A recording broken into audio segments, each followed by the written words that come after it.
97.3 Citi FM. Relevant radio, always.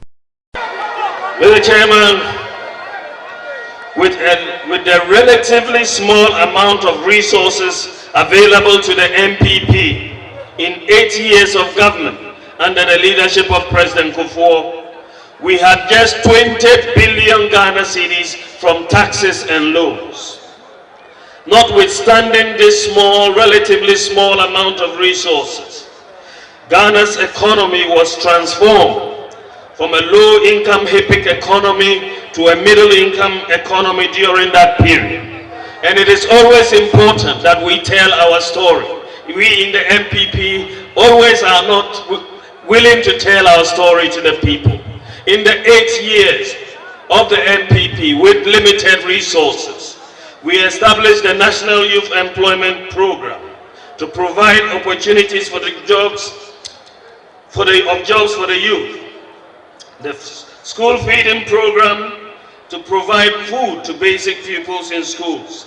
Capitation grant to make education affordable and accessible. The free metro bus ride for children in basic school.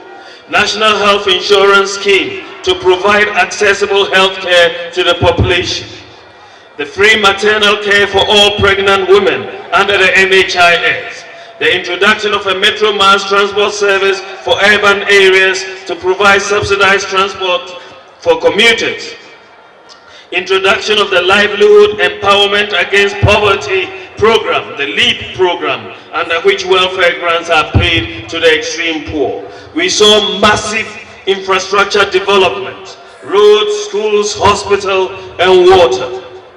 In contrast, Mr. Chairman, this NDC government over the last 7 years has had at its disposal 200 billion Ghana cedis from taxes, loans, and oil. This is compared to the 20 billion we had. But what have we seen? What have been its achievements so far? The NDC has recently produced another green book to catalog its so-called achievements in terms of projects undertaken. The very thing our President, John Dramani Mahama, described in the past as an exercise in mediocrity.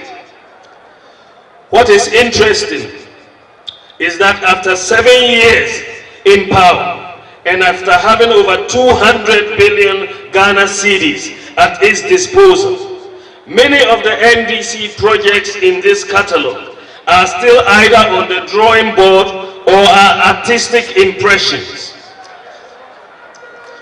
What really have we been doing for the people of Ghana in the past 7 years?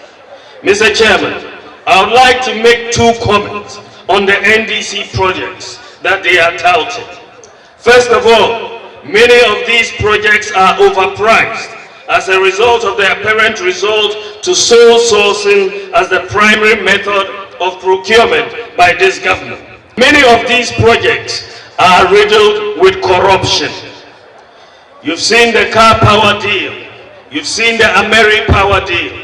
You've seen the recent Kumasi International Airport. The runway rehabilitation alone, a rehabilitation of a runway cost this country $23.8 million. And as I said, I compare it to the proposed airport in Ho. The whole airport in Ho that they are proposing is to cost $25 million. So was the runway in Kumasi paved with gold?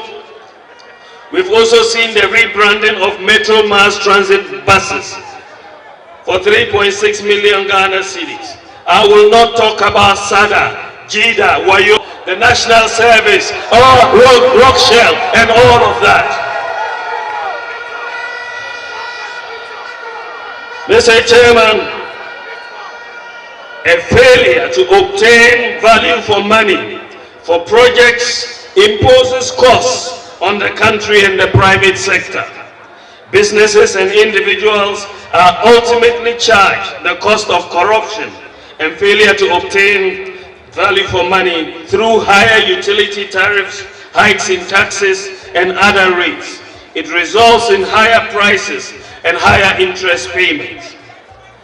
Mr. Chairman, notwithstanding all the claims by this NDC government to having done so many investment projects, the stark truth is that the District Assembly Common Fund is in arrears. The GET Fund is in arrears. The National Insurance Service Scheme is in arrears. The School Feeding Program is in arrears. Payments to government contractors is in arrears. Training teacher allowances have been cancelled. Nursing training allowances have been cancelled. Many nurses and teachers having completed training school are unemployed.